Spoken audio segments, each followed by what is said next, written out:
સાબરકાંઠામાં 31ને લઈ અને પોલીસનું કડક ચેકિંગ, જેમાં અંદર વિજયનગર રાણી બોર્ડર પર પોલીસ દ્વારા કડક ચેકિંગ હાથ ધરવામાં આવી રહ્યું છે। ગુજરાત અને રાજસ્થાનને જોડતી બોર્ડર પર પોલીસ દ્વારા ચેકિંગ હાથ ધરાયું છે। રાજસ્થાન અને ગુજરાતની જે બોર્ડર છે ત્યાં રાજસ્થાનથી લોકો દારૂ લઈ અને બુટલેગરો પ્રવેશતા હોય છે, તે તમામ જે વાહન ચાલકો છે તેમની અત્યારે તપાસ હાથ ધરવામાં આવી રહી છે।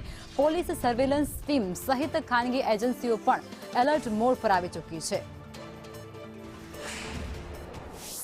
31 ડિસેમ્બર કે જ્યાં રાજસ્થાનથી અલગ અલગ નાકાઓ ઉપરથી જે માદક દ્રવ્યો અને માદક પદાર્થો ગુજરાતમાં ઘુસાડવા માટેના અલગ અલગ કિમિયાઓ બનાવતા હોય છે, તેને લઈને સાબરકાંઠા પોલીસ સહિત અલગ અલગ જે બોર્ડર આવેલી છે, જેમાં હાલમાં તમે જોઈ રહ્યા છો ત્યાં ઊભા છીએ રાણી બોર્ડર, જે વિજયનગર તાલુકાના સાબરકાંઠાના અંતરિયાળ વિસ્તારમાં આવેલી બોર્ડર છે। તે બોર્ડરમાં હાલમાં ચુસ્ત બંદોબસ્ત કરી દેવામાં આવ્યો છે કે જે આવનાર જેટલી પણ ગાડી છે તેને ચકાસણી કરવામાં આવે છે કે ક્યાંય માદક દ્રવ્યો કે માદક પદાર્થ કે દારૂ જેવી વસ્તુઓ ગુજરાતમાં ન પ્રવેશી શકે, તેને લઈને ચુસ્ત બંદોબસ્ત કરવામાં આવ્યો છે।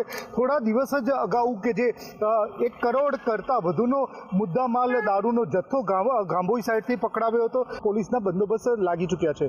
હિતેશ રાવલ, સંદેશ ન્યૂઝ, વિજયનગર।